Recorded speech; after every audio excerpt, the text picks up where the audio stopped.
Ilang lugar sa Metro Manila ang kasama sa mga padadalhan ngayong araw ng mga balotang gagamitin sa eleksyon 2025. Target ng COMELEC na matapos ngayong araw ang pag-deliver ng mga balota sa NCR. At may unang balita live, si Jomer Apresto. Jomer.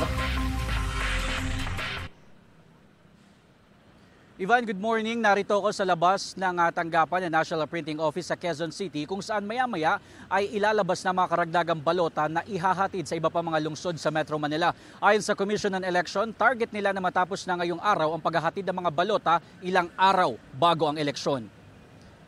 Sabi ng mga tauhan ng COMELEC na narito, kabilang sa mga lungsod na nakatakdang hatiran ng mga balota ngayon, ang bayan ng Pateros, lungsod ng Maynila, Taguig, Pasay, Makati, Muntinlupa, Parañaque, Las Piñas at Mandaluyong City. Bawat lungsod may kanya-kanyang police escort na aalalay sa pagtransport ng mga balota. Sa panayam ng GMA Integrated News kay COMELEC Chairman George Erwin Garcia, sinabi niya na nasa mahigit 61 million ballots na ang naihatid sa mga Treasurer's Office sa buong bansa na nagsimula pa noong nakaraang linggo. Mula yan sa kabuang 68,431,965 na balota. Sa Metro Manila, kalahati na aniyan ng kabuang 7.5 million ballots ang una nang naihatid kahapon.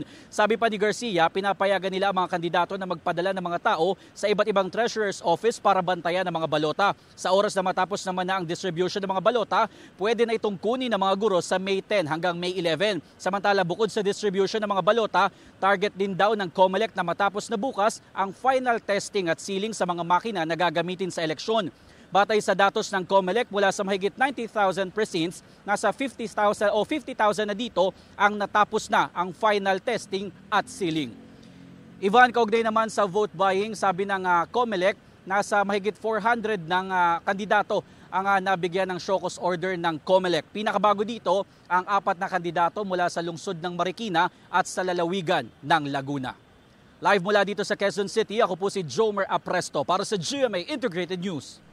Kapuso, huwag magpapahuli sa latest news and updates. Mag-iuna ka sa balita at mag-subscribe sa YouTube channel ng GMA Integrated News.